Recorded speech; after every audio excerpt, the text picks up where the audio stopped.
राऊत यांनी देखील एक महत्त्वाचं विधान केलेलं आहे। ठाकरे बंधूंची युती लांबणीवर पडलेली नाही असा दावा संजय राऊत यांच्याकडून करण्यात आलाय। पडद्यामागे वेगळीच पटकथा लिहिली जाते, ती पटकथा नंतर सर्वांना कळेल।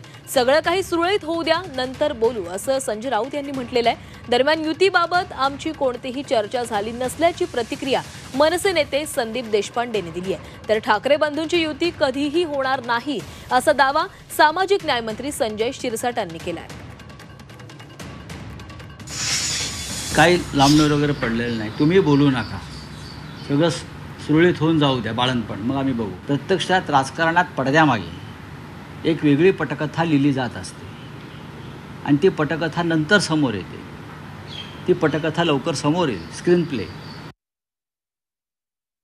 तेच म्हणाले ना पटकथा लिहितायत वगैरे, तर म्हटलं त्या पटकथेचं नवीन रूप असेल, स्वर्गातलं स्वप्न वगैरे असं काही असू शकतं। आमच्याकडे ना कोणाचा प्रस्ताव आलेला आहे ना कोणी काही पाठवलेलं आहे, त्यामुळे आमच्याकडनं तरी आम्ही आमची पक्षाची महानगरपालिकेची तयारी चालू केलेली आहे आणि ती आम्ही करतोय। कधीही युती होणार नाही। उभाटाचे नेते उद्धव ठाकरे साहेबांच्या मनामध्ये युती करणे नाही आणि त्यांचे जे काही आजूबाजूचे आहेत त्यांनाही ही युती नकोय।